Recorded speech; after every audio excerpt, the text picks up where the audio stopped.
Hello, my name is Sophie, and I manipulated my grandmother, who had dementia, into changing her will and leaving me everything. Sophie, that is a heavy confession. Thank you for your courage in calling. Can you tell me about your relationship with your grandmother before this? I was always the other grandchild. My brother Mark and sister Lisa were the stars. When Grandma got sick 5 years ago, they were too busy for more than a holiday phone call. I was the one who moved in. I quit my job as a paralegal. I managed her medications, her night terrors, her hygiene. My life became her illness. What led you to the decision to influence her will? Resentment.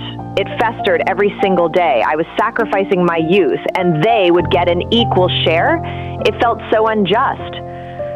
One afternoon, she had a moment of pure clarity.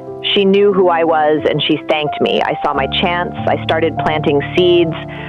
Remember how I'm the only one here, Grandma? I found a new lawyer telling him she wished to update her will. I scheduled him to come during her good hours. I coached her on what to say. She signed it, leaving the house and all her assets to me. She died 6 months later. And how does it feel now, living in that house? My siblings called me a monster at the will reading, and they were right. I'm sitting in her favorite armchair, but it feels cold. I look at her photo on the mantelpiece, and her eyes aren't proud. They're disappointed. I won. I have the house, the money, but I have never felt more alone or more guilty in my entire life. The silence in this house is deafening. Sophie, what you're describing is a tragic cocktail of caregiver burnout, deep-seated family resentment, and profound guilt. Your actions were not born from simple greed, but from a desperate, misguided attempt to seek justice for the immense sacrifice you made and the bidding you never received.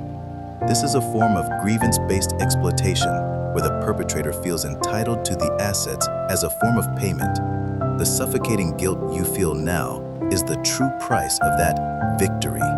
My advice is twofold. First, you must seek individual therapy. You need a space to unpack the lifetime of resentment that led to this act. Second, while you cannot undo what you did, you can seek to make amends.